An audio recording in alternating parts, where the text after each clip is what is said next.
Is there a plan to have an affiliate? Is there a plan to have a proven like HQ, or are you happy in East Nashville? When is this coming out? I mean, currently, it's like literally going up live now. I think that's the exciting stuff, you know, like Nick and I have talked about the path of what we want to do and some of the big things that we're trying to change and pivot, and where we see a lot of room and growth for the CrossFit community. And Proven HQ and an affiliate is something exciting for us and something that we're working towards. Since this is coming out soon, we just want to say, yeah, something in the pipelines that we're excited about in the near future. Yeah. Like by end of year kind of thing? Here's your source. Okay, that's cool. And is that going to be in Nashville still? Yeah. That's the goal. Peter, this is a shock to me as well that we're discussing this on your podcast. So this is good. This is exclusive.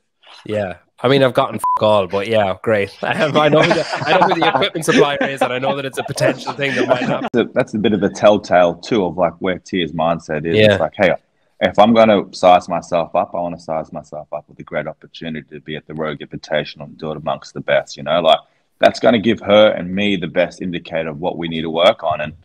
And I think she's going to surprise a few people of like how far she's come in the period of time. Like there's no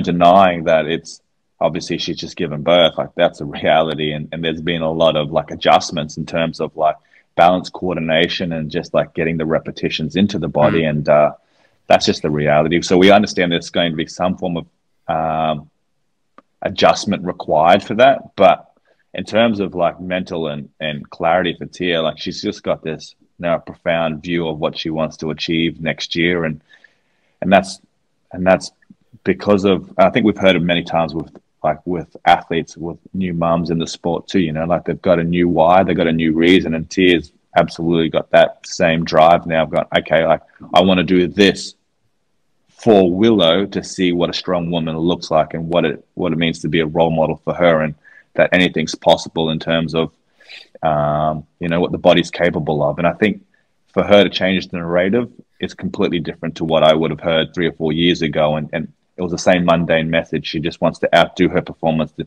previous year, you know, and keep doing that. But now to hear her say a different why and what it means to her is something I didn't think would be a sentence she would use. So for me, it's exciting to see that. And I'm excited for Rogue in terms of just seeing her get out there. I feel like it's been a long year for me in terms of like being not necessarily an idol, but you know, like I haven't seen her compete, and I'm excited to see it. I feel like I'm a fan of the sport too, and I just want to see her, you know, give her best. Yeah, she's not doing it for the same reasons anymore. Basically, that like obviously she still wants to do well, and obviously she still wants to outperform her best and everyone else's best and everything else. But like, it's not for that legacy anymore. It's not for the legacy of podiums and stuff.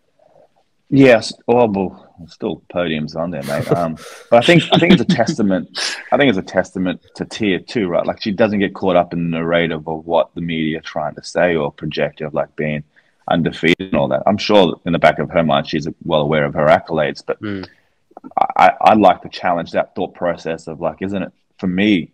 This is more of a testament to her to go, okay, like you've just given birth in the same year and you're trying to come back and arguably a game's top 20 field. That challenge alone is for me more exciting to see how she copes and handles that, and the fact that these other lingering thoughts of like undefeated and all that haven't really crossed her mind or aren't really the forefront of her mind just shows me that her mindset is completely different to how we all think and where her driver is. But yeah, you're right. Like some things have changed in terms of like having Willow and how she wants to be shown, and that how you can overcome anything you want. You just got to put the work in and all that good stuff. But I'm just proud of her that she's getting to do something that she wants to do, and that she's got an opportunity at Rogue to really knuckle down and show where she's at, so that she can work on chasing that number 7 next year. And that's the big picture, right? Like I was trying to say this to an athlete the other day on a conference call or a call. It's just like,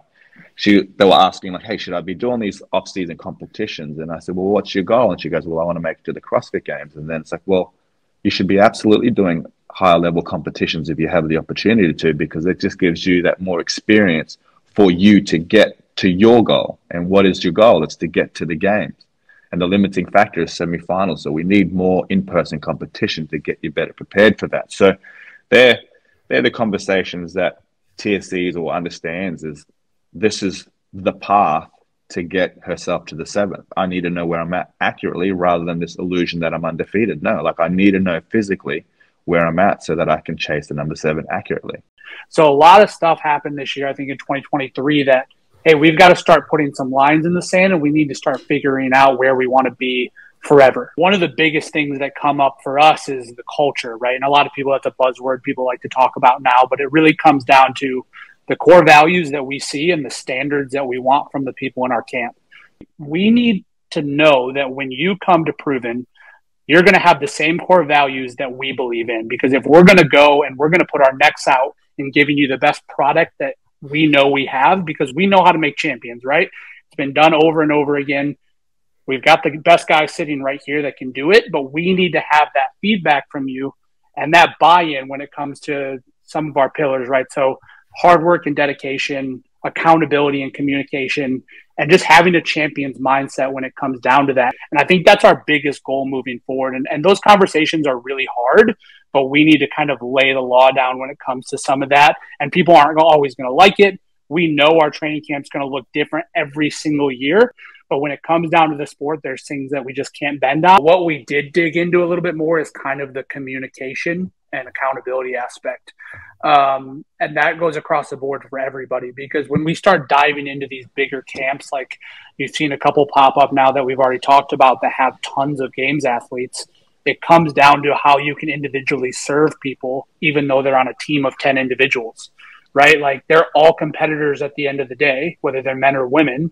So we are going to give them what we think is best for them. But at the end of the day, like this is their profession, this is their lifestyle. They've got to be able to communicate with us and take accountability for what's happening. Saxon on Savan's show saying that he felt he was overtrained. Is it off the back of those kind of things that you're saying, okay, we need more feedback, we need more, like we need to know more day to day, so that those kind of conversations are happening between coach and athlete and not between athlete who's left and media or whatever?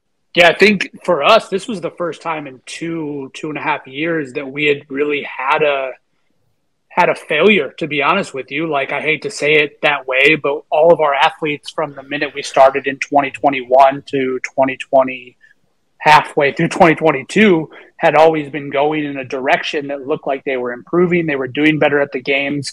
Everything we had been doing from the coaches' side looked like it had been going right.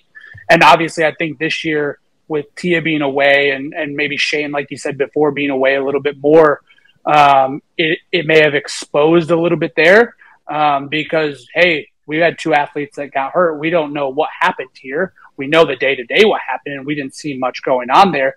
But, yeah, maybe it could be reactionary there. But if we don't take the opportunity to kind of look back on those things, that's how we don't grow. So I think that's where this comes from. So this can never happen again. Obviously, injuries are a part of the sport, and we can never get away from that no matter what can happen.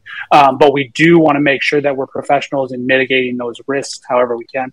Is it worrying when it's the same injury, like when 2 people suffer the same injury? Is that like does that make you stop and pause? Yeah, I think that's the biggest marker there. I think what Nick's alluding to of like a lesson to be learnt there and working backwards to work out what that trigger could have been and what the overworked scenario or movement may have been. And we've done some capturing and seen some of those trends leading into the competition as well. And that's the reality, right? When they announce workouts 3 weeks out or 2 weeks out, the athlete wants to do it 1,000 times. And I think that we find that with some personalities just want to keep testing these workouts. And that's that transparency Nick's talking about, of making sure that we have that open communication of like, hey, like, here's your training plan. Like, did you do anything yesterday that could impact that? Or how does your body feel? And they're the conversations that we need to be more open up with the athletes, and having that that communication line free open with the coaches.